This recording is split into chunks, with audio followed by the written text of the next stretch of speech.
Hello everyone. Welcome to a new episode of Tech This Week. My name is Afilak. I hope all of you are keeping well.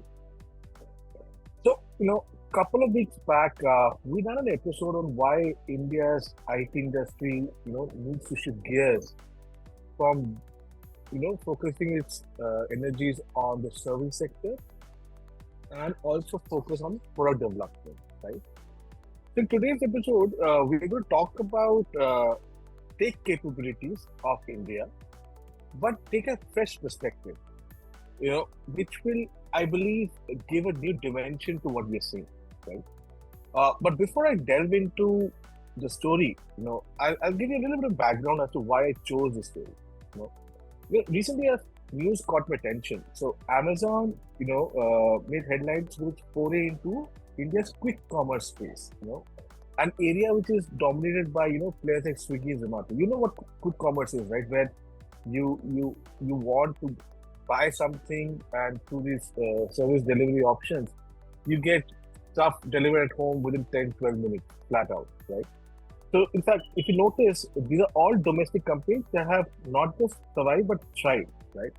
In fact, what's even more impressive is these companies have maintained a stronghold, in fact, fending off global cash-rich competitors. For instance, I know for a fact Uber tried to make Uber Eats successful, but for some reason it did not work out for them. So if you look at the broad premise of the business model, the strength lies in how they operate the aggregator model. They're not necessarily creating new products, but are aggregating existing resources. However, the area where we haven't seen much success is in the indigenous development of software products and solutions. And we've spoken about this, like I said, in the past. But the question is, when we look at or we speak about, a self-reliant India, it has to encompass a much broader spectrum. To understand this point further, let me talk about China. China truly has become self-sufficient across the entire technology sector. They have homegrown, successful e-commerce companies, but they've also developed their own IT infrastructure through their own products. So I'll give you an example. In fact, again, a new news that came to our attention. Cloud service providers like AWS, Google, and Microsoft Azure dominate markets globally. They are the top 1, 2, 3 in any nation that you speak about. But that is not the story in China. China, if you look at the way at least cloud service providers are positioned, the entire market in China is dominated by Chinese vendors, right? The question is, why is there disparity between India and China? Why does India probably excel in e-commerce but lag in pure tech products like Tech Cloud? Again, going back to my initial claim, e-commerce companies have a deep understanding of local markets, their consumer behavior, and the business model basis on which the entire thing is operated. But this model actually plays to India's strength in operations and huge available manpower rather than pure technological innovation. Cloud computing, in comparison, is actually a different ballgame. It's not just about just having standard storage and server infrastructure. It's about creating a more robust, scalable infrastructure that supports a wide range of services, from AI to machine learning to big data analytics, right? Which requires massive capital investment to begin with, technical expertise, continuous innovation, and very, very important, a well-rounded ecosystem, like the ones that we have seen with the global CSPs like Microsoft, AWS, and Google have built over the years. Indian companies which have traditionally focused on providing IT services may not have seen the kind of success that we envision them to be.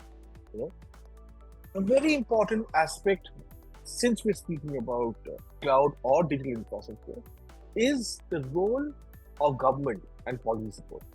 Without policy level changes, most of the efforts will continue to be, right?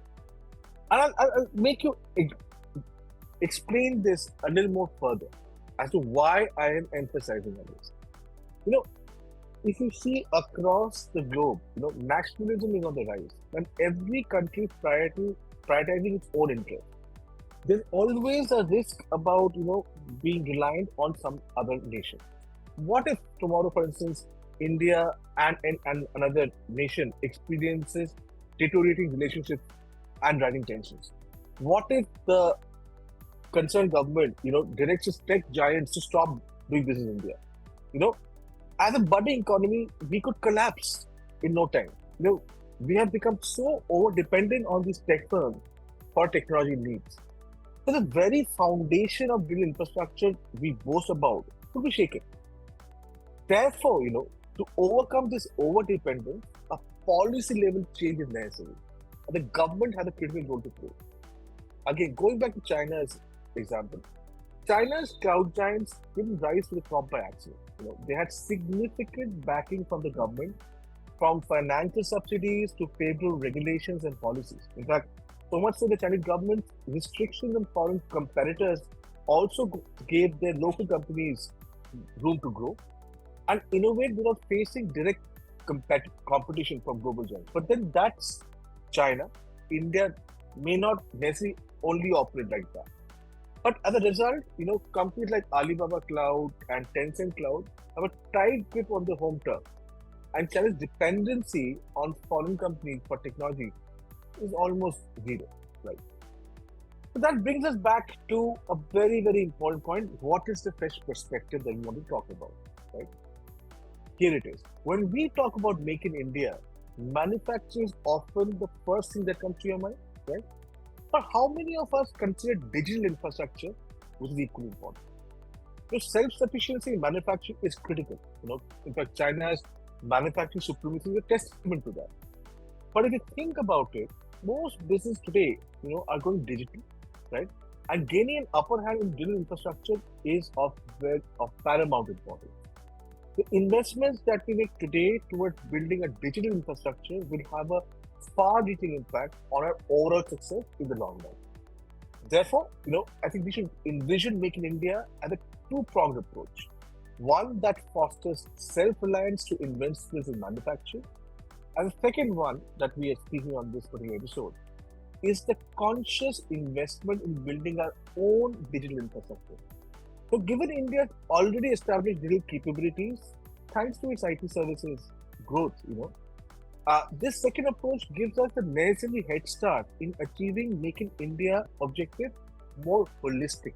The need to extend the concept of Make in India to software products and solutions is going to be very, very important going forward, right?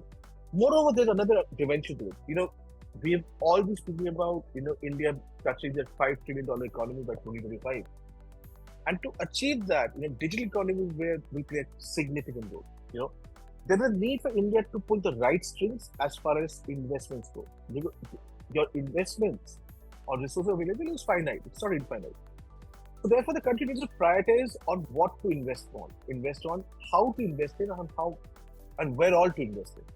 So the next chapter of India's digital story isn't just about competing globally, but also defining what it means to be a technology leader in the modern era. We've always talked about how India needs to be a developed nation, but this development can't be driven solely by relying on global companies. True development is only possible when we can grow from within and all by ourselves. A lot to think and ponder. Would love to hear from you. Have a great week ahead. Thanks so much.